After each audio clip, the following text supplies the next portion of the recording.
Alright, there you go.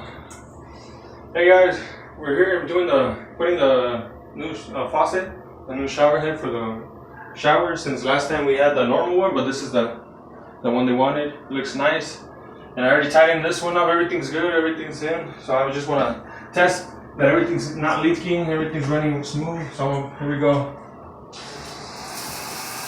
Here's the first one. Got little adjusters. Here's a second one right here. Top one, everything looks good. And then the last one are the jets.